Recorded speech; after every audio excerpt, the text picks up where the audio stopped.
Hi viewers, welcome to our channel.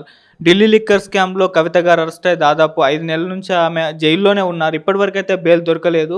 ఇదిగో వస్తుంది, అదిగో వస్తుంది అని చెప్పేసి వీళ్ళు ప్రచారం చేస్తున్నప్పటికీ ఇప్పటివరకైతే బెయిల్ అయితే ఇవ్వలేదు. అయితే ఇదే కేసులో ఉన్న మనీష్ సిసోడియా గారికి మాత్రం 15 నెలల తర్వాత బెయిల్ అయితే దొరికింది. ఇక ఇదే కేసులో ఉన్న కేజ్రీవాల్ గారికి కూడా బెయిల్ దొరకడం లేదు. హైకోర్టు బెయిల్ గ్రాంట్ చేసినప్పటికీ కింది కోర్టు బెయిల్ గ్రాంట్ చేసినప్పటికీ హైకోర్టు నిలిపివేయడం మనం చూసాం. అసలు ఏం జరుగుతుంది ఈ కేసులో? మరి కవిత గారికి బెయిల్ దొరికే అవకాశం ఉందా? ఎప్పటివరకు ఆమె జైల్లో అవకాశం ఉంది? ఎప్పుడు అసలు బెయిల్ దొరికి బయటకు వచ్చే ఛాన్సెస్ కనిపిస్తున్నాయి? ఇప్పుడు ఇదే అంశం మీద డిస్కస్ చేయడానికి ప్రజెంట్ మనతో పాటు criminal court advocate V K Vijayalakshmi garu ఉన్నారు. వారితో ఒకసారి మాట్లాడదాం. నమస్కారం మేడం. కవిత గారు చూస్తాం దాదాపు 5 నెలల నుంచి కూడా తిహార్ జైల్లోనే ఉన్నారు ఢిల్లీ లిక్కర్ స్కామ్ కేసులో.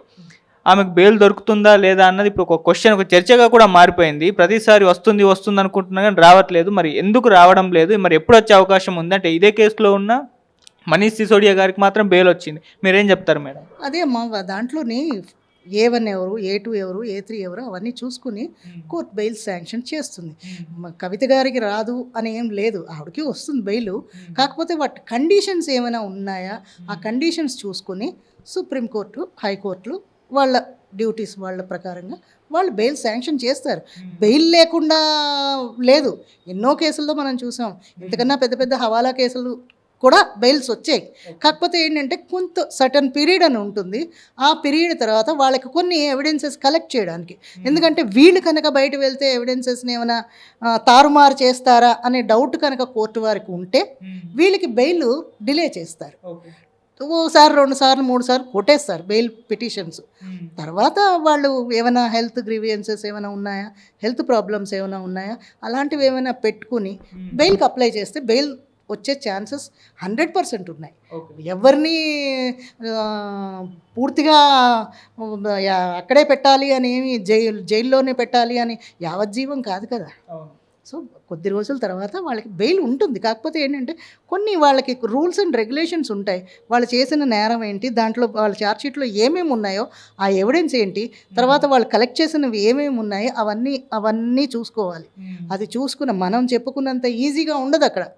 ఆ అడ్వకేట్కి, ఆ జడ్జెస్కి అవి తెలుస్తాయి. బయట వాళ్ళం మనం ఓన్లీ చెప్పుకోవడమే తప్ప ఎవరి ఈ వీళ్ళ కేసైనే కాదు, ఎవరి కేసైనా కూడా ఆ వాదించే అడ్వకేట్కి తప్ప వాళ్ళు ఏం వేస్తున్నారు అనేది అవతల వాదికి ప్రతివాదికి తప్ప వేరే వాళ్ళకి తెలియదు.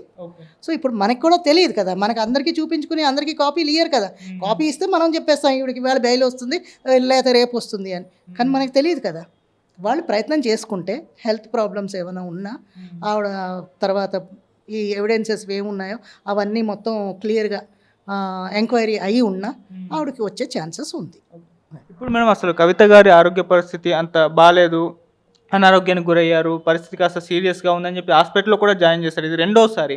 మరి హెల్త్ గ్రౌండ్స్లో వీళ్ళు ఏమన్నా బెయిల్కి అప్లై చేసుకునే ఛాన్స్ ఏమన్నా ఉందా? ఆ గ్రౌండ్స్ పరిశీలించి బెయిల్ ఇచ్చే అవకాశం ఏమన్నా కనిపిస్తుంది అంటారు మేడం? ఉంటుందమ్మా, 100% ఉంటుంది. వాళ్ళు ఏంటంటే ఏ డాక్టర్ పడితే ఆ డాక్టర్ సర్టిఫై చేస్తే కోర్టు ఒప్పుకోదు. గవర్నమెంట్ డాక్టర్సే వాళ్ళని టెస్ట్ చేయాలి. గవర్నమెంట్ డాక్టర్స్ నుంచే వాళ్ళకి సర్టిఫికేట్స్ రావాలి. దానికి సంబంధించిన హెల్త్ ఏంటి బాగోలేదు, ఏ హెల్త్ కండిషన్స్ ఉన్నాయో అవన్నీ క్లియర్ కట్గా మెన్షన్ చేసి హెల్త్ సర్టిఫికేట్స్ తీసుకొని ఆ హెల్త్ సర్టిఫికేట్ తోటి బెయిల్ కూడా అప్లై చేస్తే వాళ్ళకి బెయిల్ దొరికే ఛాన్సెస్ ఉంది. కాకపోతే కొంచెం టైం పడుతుంది. ఎలాగ 2 వచ్చేసారు కదా బయటికి, సో ఈవిడికి కూడా దొరుకుతుంది. కాకపోతే కొన్ని ఎవిడెన్స్లు ఏవో కలెక్ట్ చేసుకునే ఉండొచ్చు వాళ్ళకి. కొన్ని కీలకమైన ఎవిడెన్స్ కనుక ఉంటే అవి వాళ్ళు గ్యాదర్ చేసుకునేదాకా ఆమెను పెడతారు. తర్వాత ఆవిడని బెయిల్ మీద రిలీజ్ కావాల్సిందే. అంటే మేడం ఈ కేసులో కవిత గారికి పైన అంటే ఛార్జ్ షీట్లు నమోదు చేస్తున్నారు, అంటే ఒక ఫలితం అయితే రావట్లేదు కోర్టులో, ఇటు బెయిల్ దొరకట్లేదు. సో ఎందుకు ఇట్లా డ్రాగన్ అవుతూ ఉంది? అంటే ఒక కొలిక్ అయితే రావాలి కదా. చెప్తున్నాను కదమ్మా, కొలిక్కి రావాలి అని అంటే దాని ఎవిడెన్సెస్ కలెక్ట్ చేసుకుంటారు. ఒక దగ్గర ఒక ఎవిడెన్స్ వచ్చింది, అక్కడ ఏదో క్లూ దొరుకుతుంది, దీనికి సంబంధించింది ఫలానా దగ్గర ఎక్కడో ఉంది అంటే ఎక్కడ ఉంది ఆ రూట్ దాకా వెళ్తారు. చెట్టు కొమ్మ పైన ఒక దగ్గర ఒక ఆకు దగ్గర వచ్చింది, బ్రాంచెస్ దాకా రావాలి, స్టెమ్కి వెళ్ళాలి, రూట్ దాకా రావాలి. అక్కడ వరకు వెళ్ళాకే వాళ్ళు వస్తుంది. ఎందుకంటే ఎలా పడితే అలాగే దీంట్లో బెయిల్ ఇచ్చేసేది కోర్టు. మళ్ళీ కోర్టునే ప్రశ్నిస్తారు, ఏ బేస్ మీద ఇచ్చారు, ఇలాంటివన్నీ వస్తాయి. ఇవ్వడానికి కొన్ని ఛాన్సెస్ ఉన్నా కూడా వాళ్ళ డ్యూటీ కూడా వాళ్ళు చూసుకోవాలి కదమ్మా. కాకపోతే బెయిల్ రాదు అని అనుకోనక్కర్లేదు. బెయిల్ కంపల్సరీ వస్తుంది. ఆవిడ హెల్త్ బాగోలేదని అని అంటున్నారు, ఆ హెల్త్ గ్రౌండ్స్ మీద కూడా పెట్టుకోవచ్చు, కంపల్సరీ వస్తుంది, రాదు అని ఏం లేదు. కాకపోతే వాళ్ళ ఎవిడెన్సెస్ కలెక్ట్ చేసుకున్నాకే, ఒకవేళ హెల్త్ బాగోలేదు అన్నా కూడా వాళ్ళే ట్రీట్మెంట్ ఇప్పిస్తారు. అలాంటి ఫెసిలిటీస్ కూడా సుప్రీంకోర్టు వాళ్ళే ఇస్తారు.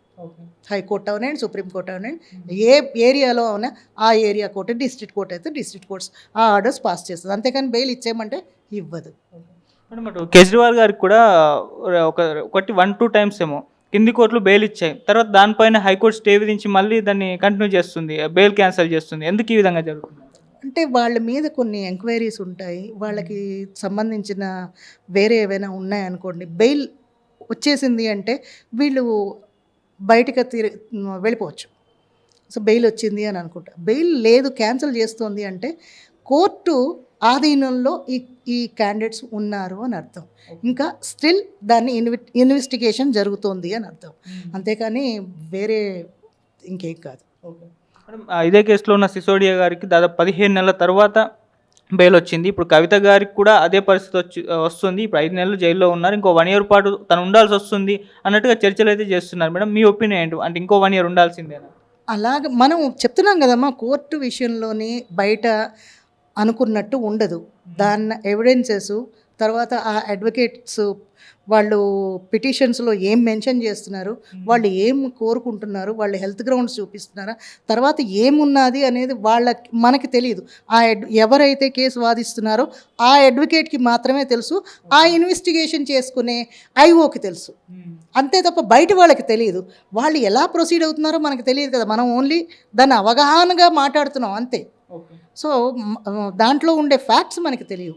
దాన్ని వాళ్ళు ఎలా చేస్తున్నారో తెలియదు. వాళ్ళు కనుక హెల్త్ గ్రౌండ్స్ తర్వాత ఆమె మీద ఎంతవరకు ఉంది దీని ఇంపాక్ట్ అది చూసి వాళ్ళు బెయిల్ శాంక్షన్ చేస్తారు. అంతేగాని ఎవరిని పడితే వాళ్ళని లోపల ఉంచారు, ఎవరికి పడితే వాళ్ళకి బెయిల్ ఇవ్వరు.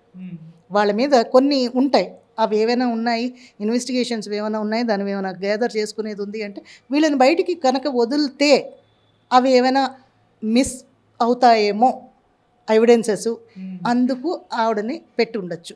ఇంత ఆవిడని ఇంకా సంవత్సరం పెడతారా 2 సంవత్సరాల అని అనలేము. రేపే ఆవిడకి బెయిల్ రావచ్చు. ఎందుకంటే డాక్టర్ సర్టిఫికెట్ని బట్టి ఇస్తారు. ఆవిడకి ఏంటి హెల్త్ ఇష్యూ ఉందో మనకు తెలియదు. ఆ హెల్త్ ఇష్యూని బట్టి ఆవిడకి బెయిల్ రావచ్చు. రేపంటే రేపు పాస్ అవుతుంది, మనం చెప్పలేము. అది వాళ్ళ అడ్వకేట్ ఆర్గ్యుమెంట్ని బట్టి ఉంటుంది. అంటే మేడం ఇటువంటి మనీ లాండరింగ్ కేసెస్లో బెయిల్ అంత ఈజీగా దొరకదు అని కూడా అంటున్నారు మేడం. అదే చెప్తున్నాను కదమ్మా, ఆ క్రైమ్ సివియారిటీని బట్టే ఉంటుంది. బెయిల్ రాదు అని ఏం లేదు. ఎంతటి పెద్దదానికైనా బెయిల్ వస్తుంది. ఇదేమి ఆవిడకి లైఫ్ సెంటెన్స్ కాదు కదా. బెయిల్ రావడం కంపల్సరీ. కాకపోతే ఏంటంటే ఎవిడెన్స్ కలెక్ట్ చేసుకోవడానికి మాత్రమే